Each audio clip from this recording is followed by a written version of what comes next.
All right, folks, welcome to our Wednesday webinar.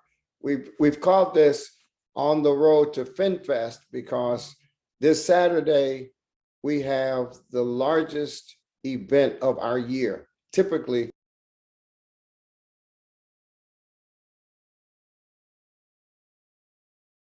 times other cities we've been to Indianapolis, we've been to Atlanta, we've been to Washington, D.C. over the years. But of course, pandemic has forced us to a virtual platform. And what's interesting is that we can serve many, many more people at a much lower cost by being virtual. Not much lower cost for us, as much as a much lower cost for you. You can't get any lower than zero. The FinFest event is free. And Friday night, we have an introductory session. It's kind of fun. We have a comedian who's going to introduce the program for the weekend and tell you some jokes about money and imitate the Temptations and the OJs. Jonathan Slocum will be with us Friday night. And then Saturday, we have just a significant lineup, and it's designed to address people who are in different phases of their economic lives. We have people who are counselors for people that need debt counseling and student loan counseling and other kind of counseling. We have on the opposite end of the spectrum, we have investors in real estate that are going to teach you their method. We have funders that finance real estate investors and all points in between. So it's an interesting and fun weekend.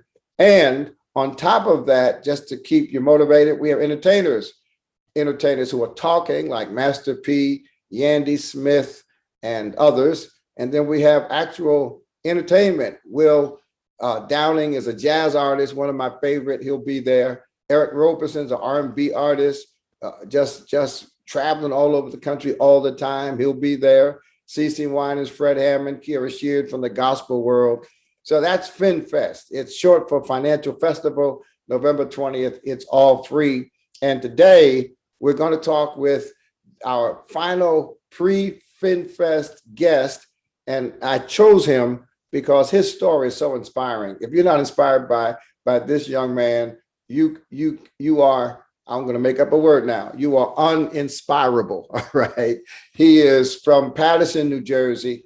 And what I love about him is that he's got a broad background. He's not afraid to try new things, but he really is the quintessential entrepreneur, business person who knows how to get things done and make things happen. So welcome to our final Road to FinFest webinar on this beautiful Wednesday, attorney Vaughn McCoy. Vaughn, thank you so much for taking time to spend with me today. Thank you, Dr. Soares, very, very much. And I'm happy to be here and be a part of the prelude to FinFest. Yes, sir. So Vaughn, let's start at the beginning. Paterson, New Jersey. Tell us about. Yes, sir. P-Town. All right. Tell us about Paterson and how Paterson got you started. Well, I mean, Paterson is the third largest city in New Jersey, as you know. I was born and raised there. My mother came from North Carolina and my father from Florida. They never married, so I was raised by pretty much a single parent, although my father was in my life until he died when I was 12 years old. And, growing up in, the city of Paterson, I faced a lot of the challenges like most inner city kids face. However, I had a couple of things that were going for me that really helped me overcome some of those obstacles. Number one, I was a very talented athlete. At least people told me that I was. And I loved playing all different kinds of sports, football, basketball, baseball. And those outlets were enough to enable me to get a scholarship to college and pay for college. And I was fortunate enough to do that. And then the second thing, I was a good student. I was sometimes an obstructionist in class and like to play around and fool around. But at the end of the day, I got my work done and I did my homework and I was focused on academics and athletics. And those were the two things that really propelled me, out of Paterson to the next level. And I had great coaches from Little League all the way through high school who really instilled a sense of discipline, of purpose and passion, of tough love, that really told me, hey, kid, you can do something with your life if you just come to practice and show up every day. And what that taught me was this, doctor. I was not the most talented kid on the football team, basketball team, or baseball team. There were kids certainly more talented than me. But what I did do that I think carried me through my whole life is I just showed up every day. I was consistent. Right. Even though there were others who were more talented, they were inconsistent. And so over time, my consistency made me better, at what I did. And all those kids who were more talented than me in elementary school and middle school, by the time we got to high school, a lot of them had already kind of faded to the background. They didn't want to go to school. They didn't want to go to class. And so over that 4-year period, I emerged as a scholar athlete and was good enough to get a scholarship to Rutgers University to play football. But also I had scholarship offers to play basketball as well. I just wanted a scholarship. It didn't matter if I played badminton. Right. It was, I just wanted to further my education and do something that I enjoyed doing. So football was kind of my ticket. But you said two things that I think are absolutely critical. Thing number one is that you had great coaches, but great coaches have to have players that are coachable. Coachable. And the fact that you were coachable is indicative of your appreciation for great coaches. And folks, let me tell you this, that great coaches aren't just for football and basketball players who are kids. All throughout our lives, we need great coaching. One of the great benefits, what I'm so excited about for FinFest, is that we have a group of retired executives who donate their time to be mentors or coaches to people who are starting their businesses or people that already own their businesses. And so if you're an entrepreneur, D-Free is not just for people drowning in debt. We have a whole track now for people in business. We've got a D-Free for entrepreneurs. We've got a relationship with coaches. And as Vaughn said, he was coached into greatness. You too can be coached into greatness. So just join us this Saturday and go to the coaching or the mentoring booth, and you will find an opportunity to be coached for free by a retired executive whose skills and experience will be of great value to you. So, Vaughn, you mentioned graduating from high school, but I don't think we should let this moment pass us by, because we kind of met when you were in high school. That is correct. We met back in 1984, 85. I can't remember the exact year. I was a student at Patterson Eastside High School, and everybody knows Eastside from the movie Lean on Me. Right. Baseball bat wielding principal Joe Clark, who was my principal at Eastside. We entered Eastside together in 1982. I was a freshman, and he was a first-year principal at Eastside, and he was brought in by then Dr. Frank Napier to kind of clean up the school. And he was a no holds barred, principal, and a lot of us were afraid, to go to Eastside. But back then, it's a little different now.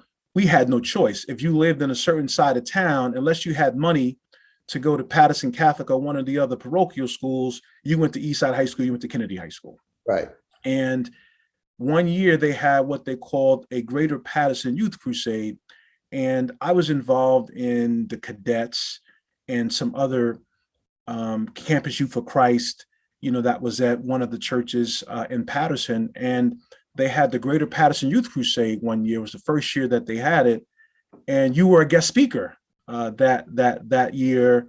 And you spoke, every night that week. And I still remember every message that you taught that night. Here we are 35 years later. And, I remember First Things First. I remember No Tears for E.T. I remember the handwriting on the wall.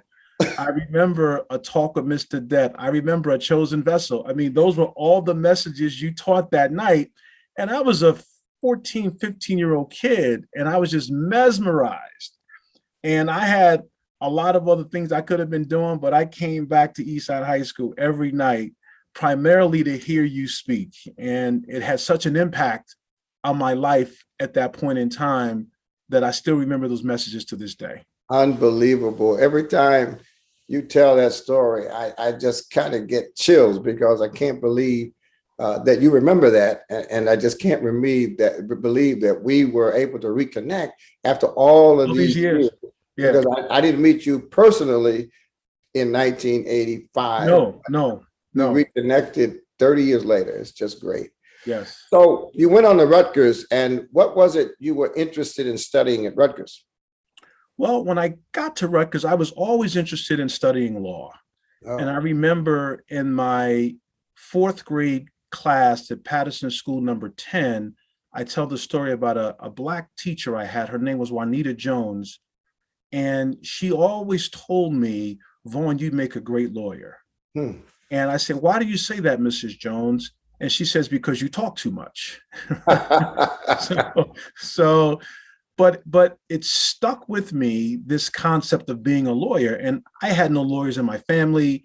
I never interacted with a lawyer, but she planted that seed in my head. And so by the time I got to high school, I wrote in my yearbook, they said, what is your career goal? And I said, I wanted to be a lawyer. I didn't know how I was going to do it or how it was going to come to fruition, how it was going to manifest, but it was a goal that I had, to become a lawyer. Wow. And around that time, 1986, 1987, there was a show that came out called LA Law. Yeah. And LA Law was about this Los Angeles law firm, and they had a Black lawyer named Jonathan Rollins that was played by Blair Underwood. Right. And he was this Harvard trained lawyer at this white law firm. And it kind of chronicled the challenges that he encountered as an African-American lawyer in a predominantly white law firm. But he had some good moments throughout the series. And he was kind of the person that I looked at as someone who I could emulate or who I wanted to emulate as an attorney. And so that experience, really solidified in my mind that I wanted to be a lawyer. And I thought I was going to go into sports and entertainment law because of my background as an athlete. But it was at Rutgers that a number of things happened. And I think it was the confluence of three things that really helped me to move on to the next level. The first was I met a mentor, a coach in the locker room while I was lifting weights at Rutgers University.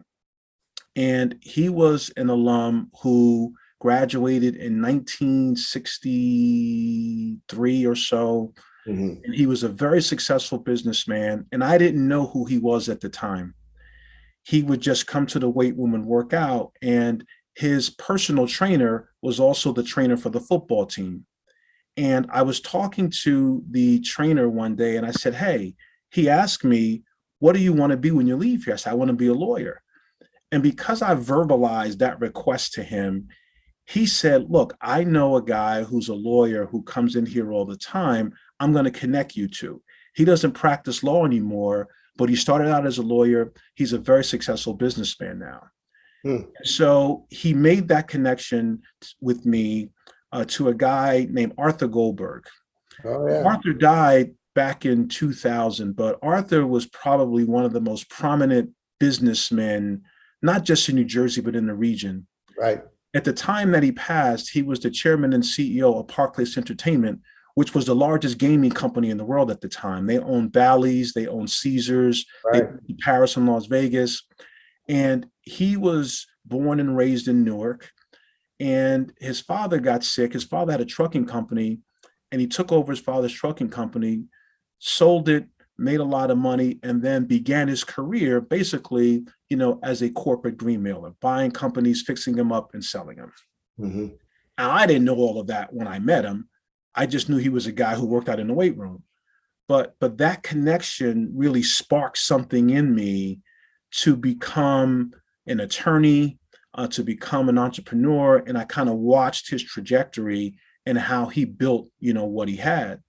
And so he became an accountability person for me because Wow. he made me call him every Monday morning.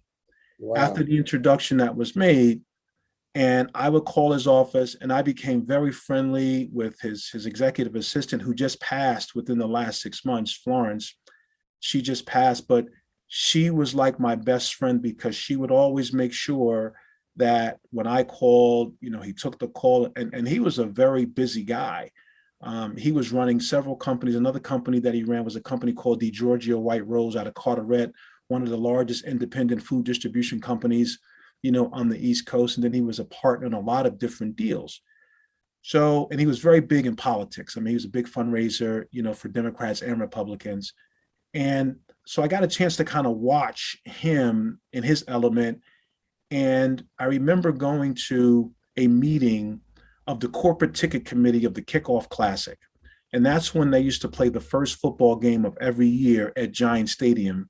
And he was responsible for raising money. And that's when I first met your fellow Montclarian, Aubrey Lewis. Right. I met Aubrey Lewis through Arthur Goldberg. And Aubrey and Arthur were really good friends. And Aubrey Lewis was at that meeting of Corporate Titans because he was a part of F&W Woolworth at the time, right, after serving in the FBI. And so I was introduced to all of these icons in business, and I was just sitting around the table. No one really knew who I was, but he brought me there to kind of expose me to business in New Jersey. And I was, at that time, just a young law student. I wasn't even a practicing lawyer at that time. I was probably a first-year law student. So to make a long story short, that relationship kind of whet my appetite for more and exposed me to what could be. And I almost blew it, doctor. And this is how I almost blew it. As an African-American male growing up in the inner city and not having a father, in the home, I wasn't too trusting of men, let alone a white man. I see.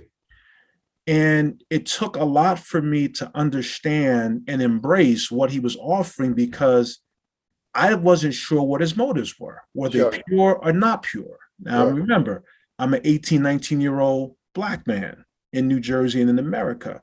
And here I have, this Jewish man who's showing a genuine interest in me, but I'm not sure how to take it.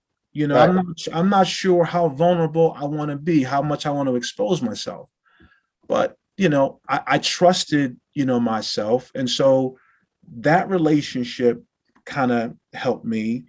The two other events that happened at Rutgers was I was reintroduced to my faith at Rutgers. And I really wanted more. And I really sought after God in a way that I hadn't before. Mm-hmm. And so establishing, my faith again and really being committed, to the cause of Christ and really trying to be an example really kind of crystallized, in my final years in college. And then the third thing that happened was I met my wife. Right. And so those three things really helped me to mature and to grow and to develop emotionally, spiritually, mentally, socially. They all kind of happened at the same time to really allow me to become, a more complete person. Yeah. So you became grounded, as it were, as a result of those three dynamics converging on your life. The Arthur Goldberg story is so critical because even today, we have a hard time establishing trusting relationships. First of all, it's hard to connect with people who care enough to extend themselves. And then on the other hand, it's hard to know who to trust. And so that Arthur Goldberg story is critical. He was a giant in New Jersey. And of course, Aubrey Lewis and I both were from Montclair. I delivered the eulogy at Aubrey's funeral, and I've been close to him. He was a mentor to me. Yes.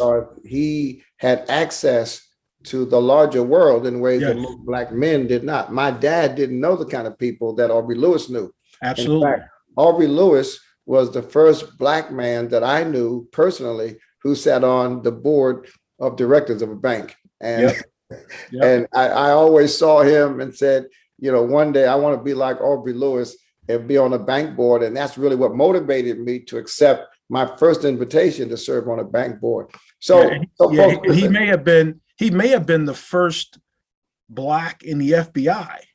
If he was not the first, One of the first, yes. he was Yes, he was one either of the the first. first or the first two or three. Yes. And folks, what we're saying is this, that there's no such thing as a self-made person. We hear No. people talking about self-made men, self-made women. Every one of us that has achieved any kind of success has received help from somebody. And in Vaughn's case, it's Arthur Goldberg, Aubrey Lewis, and others. And I've got a long list myself. So, Vaughn, first of all, congratulations, because to not to have had any examples of older male, younger male relationships like that, for you to have enough faith to jump into it and pursue it, I mean, that's admirable and commendable. And I'm really thrilled that you told that story. By the way, how much of this content related to your story is in your book? Because Oh, wow, just about all of it. I mean, the book that I wrote is called Playing Up: One Man's Rise from Public Housing to Public Service Through Mentorship. So I kind of take the reader on this journey. I was born in public housing, and all the way up through public service through mentorship. My job as assistant United States attorney, my job as the head of the criminal division. So I walk the reader through, chapter and verse of, how I got to where I am. And so a lot of what I'm sharing is in the book. And the book was really written as a tribute to Arthur, because when he died in 2000, I can't believe it was 21 years ago. right. I really wanted to do something that would honor his memory and his legacy and share my story. And when I gave speeches, I would always talk about it. And somebody said, Vaughn, you should really write the book. Mm-hmm. And so I decided that I was going to do it. I was in business school at the time. I went back to business school in 2008. And as a part of a class, new product marketing, I convinced my classmates to help me develop a marketing strategy for my book.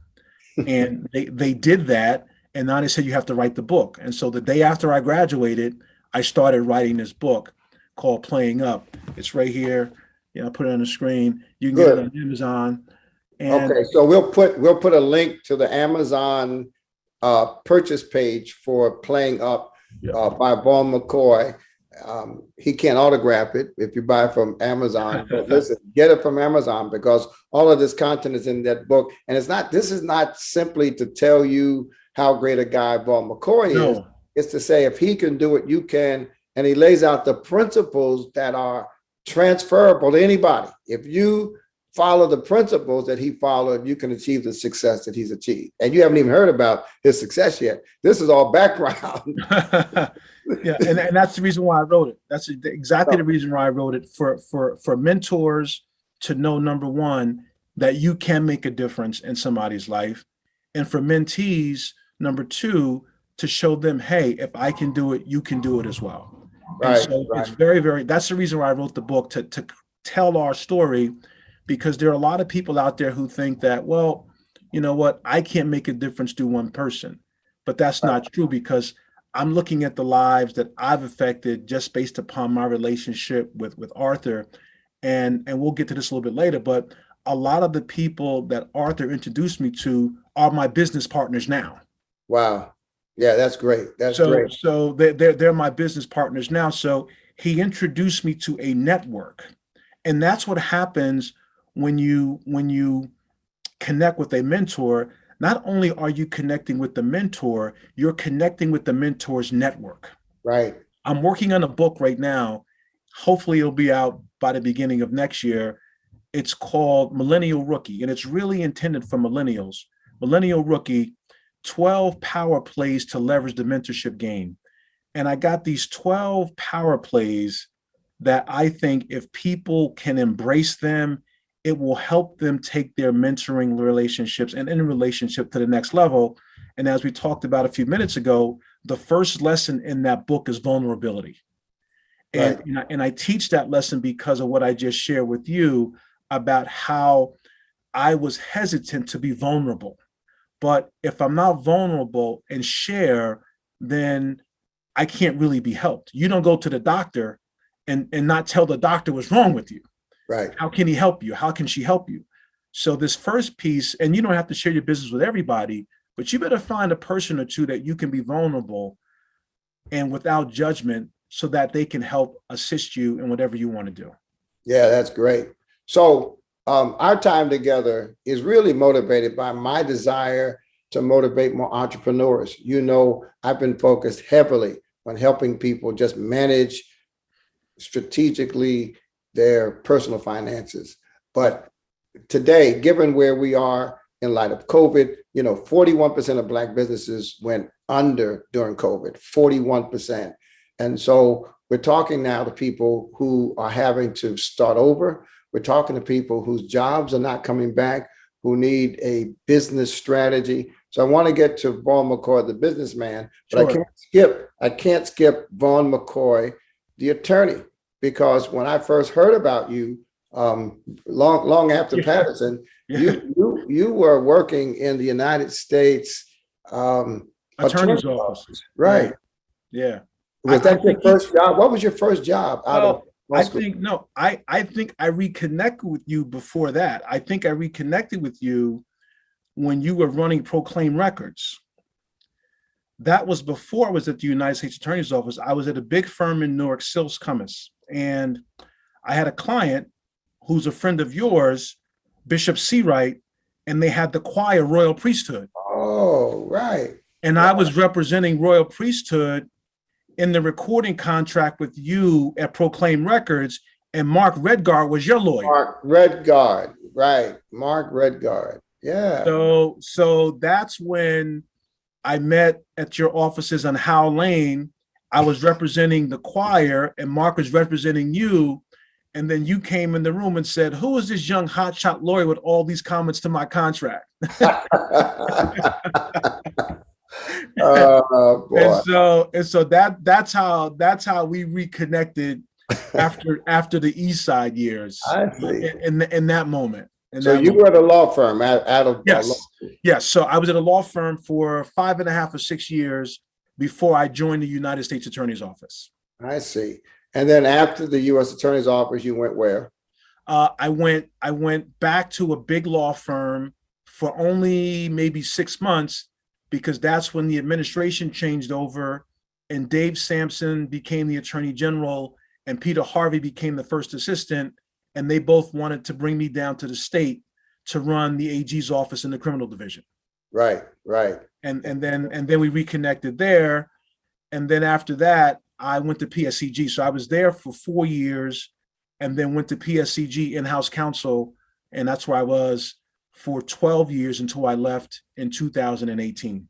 Right. So you went from law school to law firm, which Yes. is pretty standard. Yep. Then you went from law firm To government.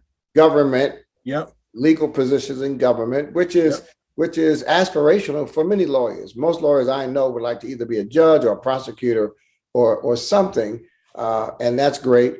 Yep. But then you shifted to the private sector, not only Yes. working for a major company like PSE&G, utility company, but then your own businesses. How did you make that shift? Because, I'm old enough to have been raised during an era when the goal was to get a good education and get a good job. And the idea of entrepreneurship was never discussed in my home. We admired certain local Black businesses, but we never saw business as a real future for our generation. But now you've become what some media might call a serial entrepreneur, having worked for big companies. Talk about your entrepreneurship, your motivation to own your own companies, and now what kind of businesses you're in. So going back to the example, of Arthur, watching him kind of use his skills as a lawyer and make them transferable in a business context. And so really I saw law at that point as a means to an end, almost as a tool to kind of help me to do other things. And as a result of that, I had a vision so that in 2005, I took this mini MBA course at Rutgers just to kind of introduce myself to business concepts in a very structured way. And that kind of whet my appetite to go back to school 3 years later to get my MBA. So I always had this thought in the back of my mind that I wanted to at least put myself in a position and have the option to go into entrepreneurship in a very strategic way. And so, what I would encourage people to do is see if you could start developing those entrepreneurial ideas and pursuits, while you're working someplace else. Because, yes, it took me a little bit longer, but as most entrepreneurs, I have a family, I have a wife and kids. And so I just couldn't take on more risk that would put my family at risk. Right. And so I decided that I had this goal and that little by little, I was going to inch toward it so that my kids and my wife wouldn't have to suffer because of my own dreams. And I wanted to make sure that I had enough money, to send my kids to college or to pay for school or to do those things that were necessary so that when they were done and I didn't have to cut those checks anymore, I could do my thing. And so what corporate America and government provided, which I think is a good thing, was stability. Right. I had stability during those crucial years in my life, but every life or every cycle, is a cycle. And so during that part of my life, I really valued stability over risk. But at the same time, I was building towards something. And I think what a lot of people do is they honor the stability, but then they don't take the necessary steps to kind of build something so that when that season or that cycle ends, they don't have to start from scratch. And so my appetite was wet already, and I was kind of building. And so in 2003, I decided that I was going to buy my first piece of real estate. And Okay. that's when I was working in Trenton. I saw opportunities in Trenton. It was a really depressed market, and you could pick up properties for nothing at that point down there. And so I started to buy investment properties in Trenton. That was my first. I remember, my company was incorporated December 18th, 2003. I remember the date. And I said, you know what? I am going to buy and sell real estate. I'm going to buy some properties, collecting rental income. And so I did that. And by the time I sold the portfolio, we had about 13 or so properties between Trenton and Newark. Those were our areas. And we took on a lot of responsibility, but it was something that really kind of got me interested in entrepreneurship at that point in time. And yeah, there was some risk involved. I mean, when the market crashed in 2009, I mean, we took a hit, big time.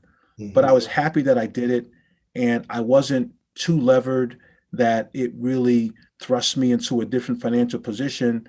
But we were able to sell and get out, and then move and pivot into another business. Right. But Now, at that point, you were still working oh yeah, I was working a full-time job. I mean, and you you know, were I, already married. yeah, I was married. I was working a full-time job. My kids were in school. So all of this is what they call side hustles. These were all side hustles. That's right. And what happens, folks, is it cuts into your social life. Oh It yeah. cuts into your TV time. If Yeah. you have a full-time job and you want to increase your income, your side hustle is going to take a big chunk of time. And you have to decide whether you want to just have fun or whether you want to do well. But it Yeah. does take time.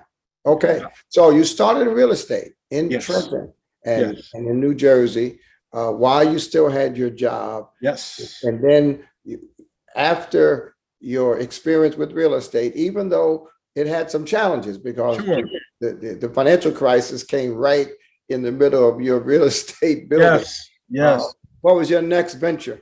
I so I remember this moment very distinctly. It was a New Year's Eve. I can't remember. It may have been around 2011, 2012.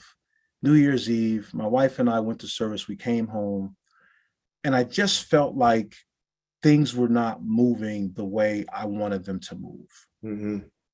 And I had a great job, at PSCG, making good money, getting stock, but it just wasn't enough. I didn't feel totally fulfilled. And I just thought that I was too dependent on, the corporate ladder, and I was a corporate athlete, as it were, jumping through the hoops.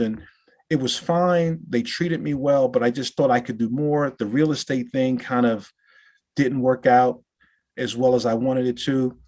So I thought about a friend of mine who Arthur introduced me to many years later, and he had a very successful business. And I said, you know what? I'm going to call him up and talk to him about if there are any opportunities in his business. Mm-hmm. So I reached out to him. I said, hey, this is Vaughn. Can we have lunch? I want to talk to you about a few things. He said, sure, Vaughn, come on over. And so when I go to see him, he says to me, his name is Emil Salamine, by the way. I go see Emil, and he says to me, look, you came at the right time. You know, there's an opportunity in this business, and we could use, you know, someone, you know, like you, and here's what you need to do in order to make it happen. And so I needed to set up a minority and women-owned company, Mm-hmm. because in the business that they were in order to get these government contracts, it would be good for them to have a partner who is a minority or a woman. And it just so happened that the company that they were using, the person passed away, and Mm. so they needed somebody else. Right. Now, I knew nothing about the business or the industry, but I was motivated and I learned it.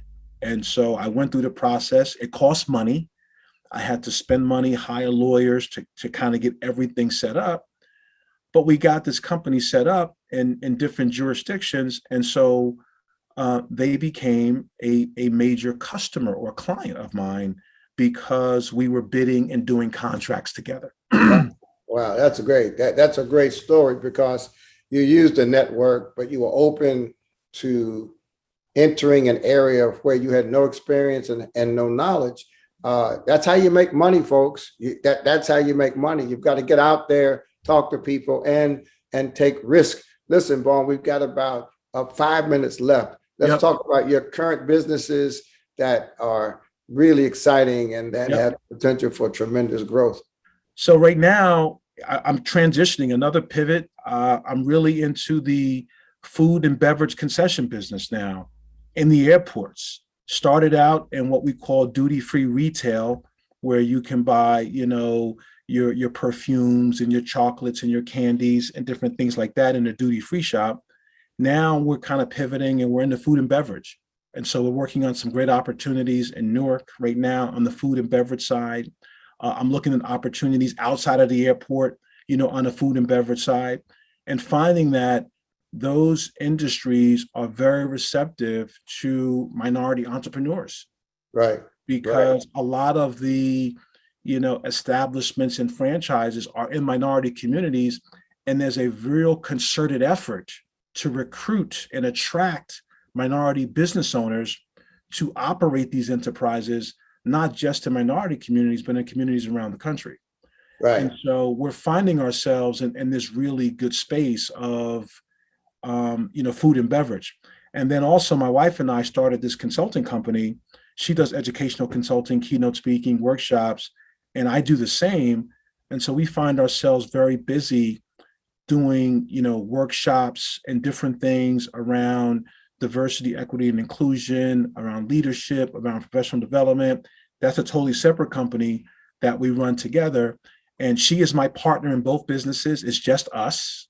And so it's a family business. One of my daughters works in the business down in Houston. And so we're truly trying to make it a family thing and really establish something that can be passed on to the next generation. So, folks, listen, I am so passionate about introducing men and women who are just making it. And I'm passionate because I keep up with all of the social activism. I keep up with all of the barriers that are being placed. I keep up with the voting rights issues. I keep up with the police brutality issues. I talk to activists all the time. I support protests and activism, but I don't end my life in activism, nor do I end my perspective with barriers. I want you to know that despite the injustices, despite the disparities, despite all of the challenges, the resurgence of racism, there are people like Vaughn McCoy, attorney, entrepreneur, athlete, and his wife, Dr. Marty McCoy, who are doing great things in spite of the imperfections that exist in our society. And that's the point. The point is not to ignore all of our challenges, but rather to conquer those challenges the way our ancestors did. So, Vaughn, I can't tell you how inspired I am by a young man who looked up to me in high school, and now I look up to you, and I'm holding on to your coattails, seriously. And I do believe that your story is instructive and inspiring, and I'm hopeful that people will understand that that's why I'm continuing to work even after I'm retired. That's what Deep Free is about. That's what the FinFest event is about. And if you're not registered, just go to dfree.com/FinFest21. It's free. And this story, along with countless numbers of others, will be a part of this event. It's on a Saturday. You don't have to go to work. If you register and miss the actual release, you can watch it later on. It's all digital, it's all online, and it's free. So Vaughn, thank you for being my guest. Thank you for being my friend. And hopefully you'll let me into one of your businesses so I can make some money in my old age myself. All right, folks. Listen, God bless you. Tell Dr. McCoy that I said hello. Tell the girls I certainly will. Hello. And I look forward to us doing some things together in the future. God bless. You got it. Okay. God bless.